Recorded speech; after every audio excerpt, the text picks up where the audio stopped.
Ibero kalo kinyinga Inwari mirongo Ibero kalo kinyinga Inwari mirongo Ibero kalo kinyinga Inwari mirongo Ape tutuan wak mawunan wa Ilakwa TV an la ditiben ameta jolu kiner matine kuno rwatama mega tiki ngara chel ma kilwonye ni baby boy lutua unungeo piertek tutual ni talent machiga bino ikumala ma Uganda kakany umir wan machalo wati on the social media umir watuta matek manene wa ile ubino malo dong ma kitma yo cha kere wene kwa kinye ke kome en ama kwe en age kwene kaka kwe you know enoni pier menen tek chino atamne pier tek la bombalo kare be ko cherati don ne baby boy kom nyaage kom ke loro ba kana Emmanuel abira nyole me la mo de pres sab country na pale ba ko gili pare jagel wona piara pare village a piara we angi pol wak we ngeu pal da ko watie ka wa ko mi no tanu ngeu an na cha we chon na per ke gana tima matuang on mo no ke kom lok no mer ke long legend cha we 211 after now ko ratie ko ratie album manyan ma arumer we mo kan and this time po da tika timo la kubu yana nel dok gubu ne tie te kwar mer ko ruin o ber ka chiel ki lwak yumo ke kan ka tie wana bino ket padano ono woro kele amma digi we manyan magi luone ukwan mati chup ki we chiel ma wati mo ket laba Dixon magi luone kare lega bel tie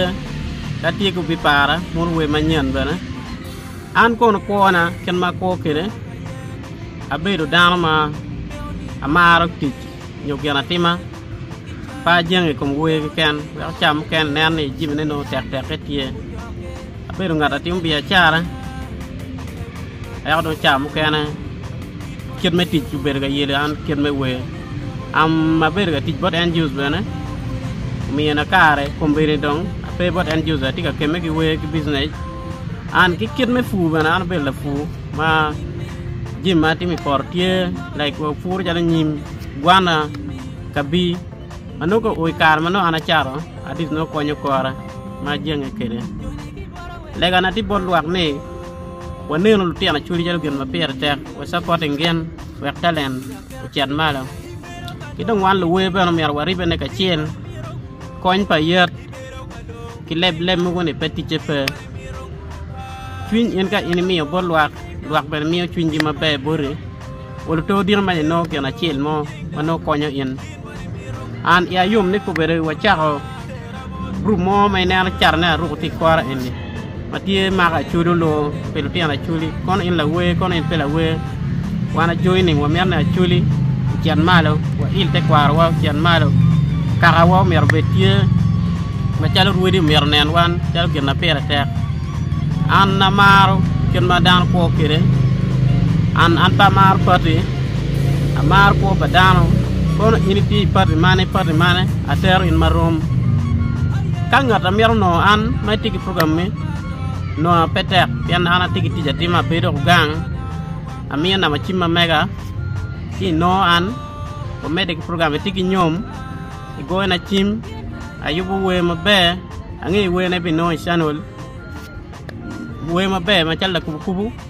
mano ruata ke ken manyum mano we ma bor ma be ma mul ma pe yele wi ngar mo ke ken afo de ben ma challa in la Kwet TV ma ruata kera wa kami comment ki dano